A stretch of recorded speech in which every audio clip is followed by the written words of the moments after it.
Hi, welcome. For 25 years, I had a dual life. I worked in a public sector union, and simultaneously I was teaching yoga and delving deep into yoga philosophy. Today, I want to share with you how these seemingly different worlds converge to create a pathway of transformation that actually might speak to you in your journey. If you like what I'm sharing here, go ahead and like, comment, subscribe, and share. Like many of you watching, I found myself completely frustrated in the bureaucracy where I was working, even as I excelled in that environment.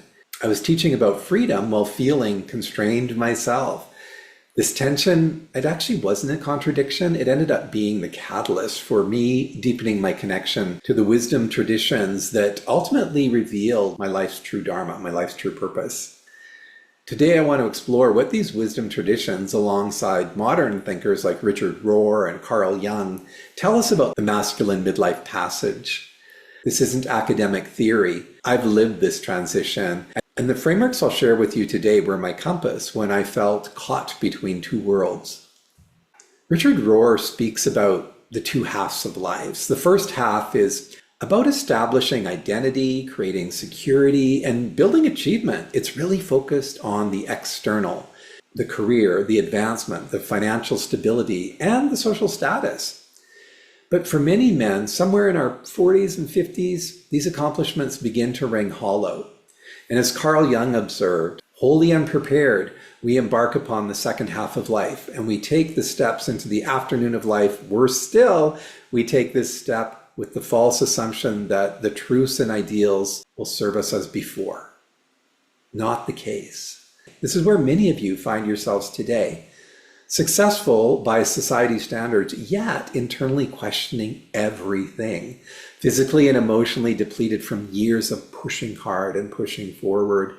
Sensing there's something more authentic waiting to be lived. And struggling to articulate this yearning to others who really don't get it. They don't understand. The ancient yogic texts call this stage of life vanaprastha. That means the forest dweller stage, where a man begins to withdraw from worldly ambitions to seek deeper wisdom. Not to escape responsibility, though, but to find a more meaningful way to contribute.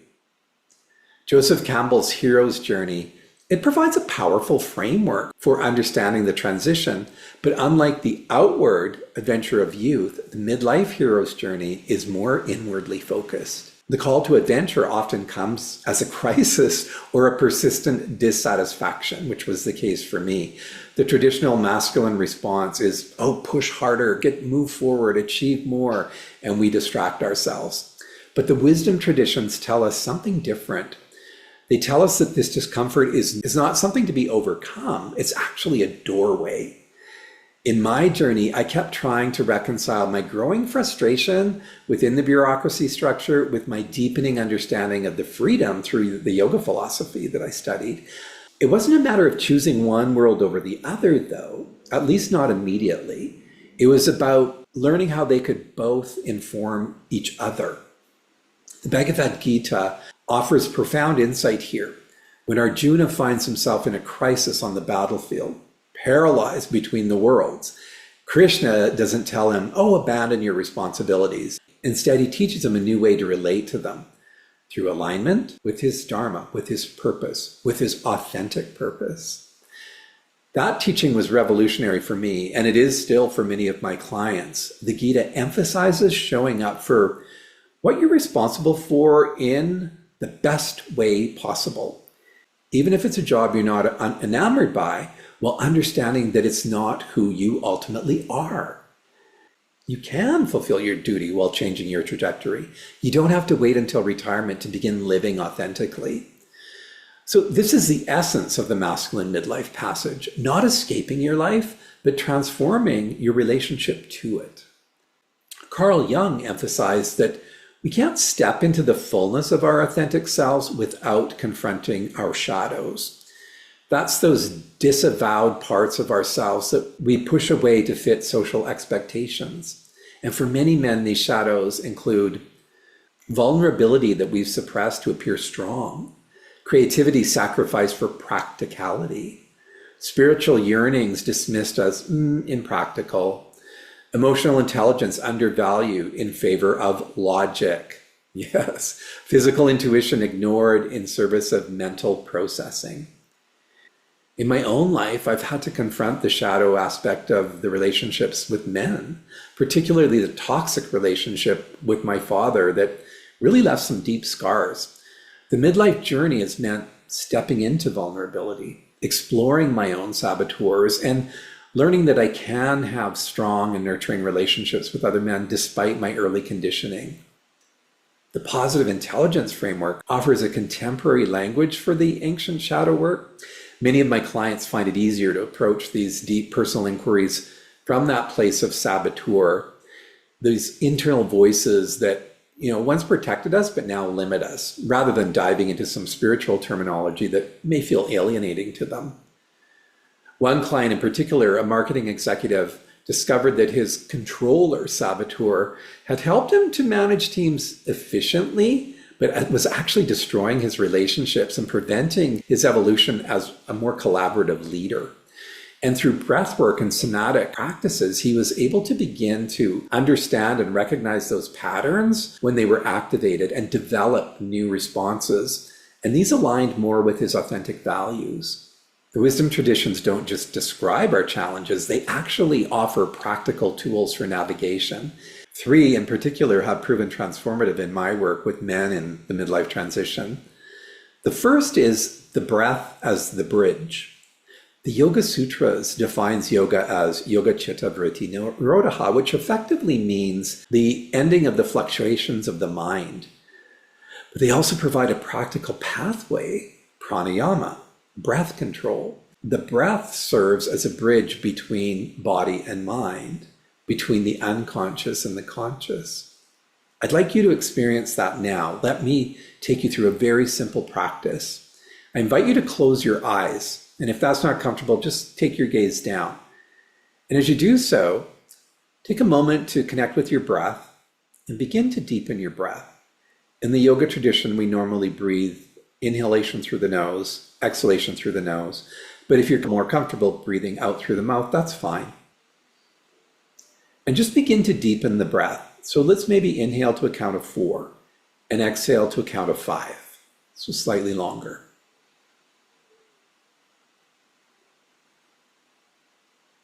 Do that a few times, and then when and if you're ready, inhale to 4 and exhale to 6. If you're comfortable with 5, just stay with 5.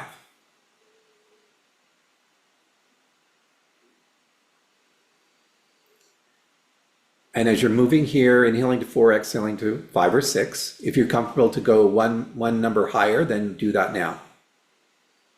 So maybe it's 4 and 7, 4 and 6, or maybe it's still 4 and 5. Just really focus on that flow and movement of the breath. So richer, more full breaths in your passive breathing. Before you open your eyes, I'd like you to take a moment just to feel and notice how extending that exhalation has impacted you. What it's doing is it activates your parasympathetic nervous system.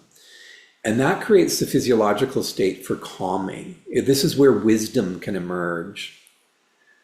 So you can open your eyes if you haven't already. And when you understand, this is not esoteric stuff. This is practical. This is about marrying neurological alignment with ancient knowledge. The second one is embodied discernment. So Ayurveda tradition teaches that wisdom resides not just in the mind, as we often think, but in the whole body. And so many of us modern men are making decisions primarily from the neck up. We've totally ignored or learned to ignore the intelligence of the body. Simple practices like conscious breathing and body scanning can help to reconnect us to our somatic wisdom that often knows the answers and the truths before the mind catches up. Lastly, let's explore symbolic initiation. Throughout history, cultures have had rites of passage for going through different transitions in life.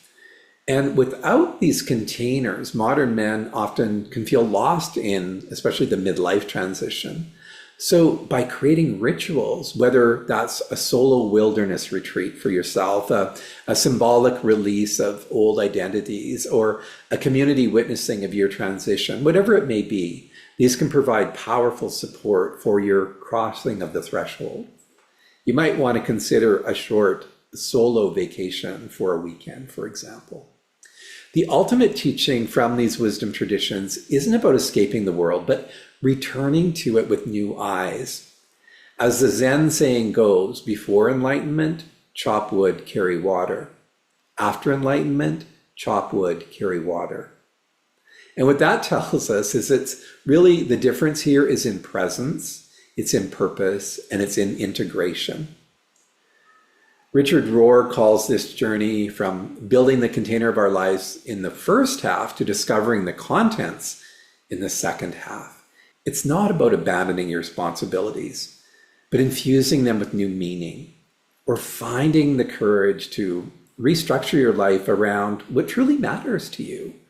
And maybe you need to figure that out. For me, this meant using the facilitation skills I developed in my union work to more effectively convey wisdom traditions to my students and coaching clients. The very bureaucracy that frustrated the hell out of me actually helped to shape how I communicated complex ideas in accessible ways. Now, I'm fully stepped into the project I always knew would be my life's work after my first career. What I've discovered and what I see in my clients is that personal transformation is the foundation for any meaningful change in the world. Rather than us relying on elected officials or other power brokers to make the world a better place, transformation starts within each of us, one person at a time. Your path will be uniquely yours, but the wisdom principles remain constant. Honor both where you've been and where you're called to go. Integrate shadow aspects rather than rejecting parts of yourself. Listen to wisdom beyond logic. That's the body, intuition, and the heart. Find companions for the journey who understand this territory. Serve from your authentic gifts rather than depleting obligation. Many of us men struggle with relationships because few of us grew up in households where we were taught to understand what healthy relationships actually look like, or how to love ourselves even. Midlife gives us the opportunity to finally get this right, to heal our relationships with ourselves and with other men in ways that create a foundation for everything else. If these words have resonated with you, know that you're not alone in this journey. The very restlessness you feel is a sign that you're ready for more authentic expression of your masculine wisdom and contribution. In the description below, I've included 2 resources that will support your journey. The first is a 10-minute awareness-enhancing, breath-focused meditation that you can practice daily and begin to bridge the body and the mind.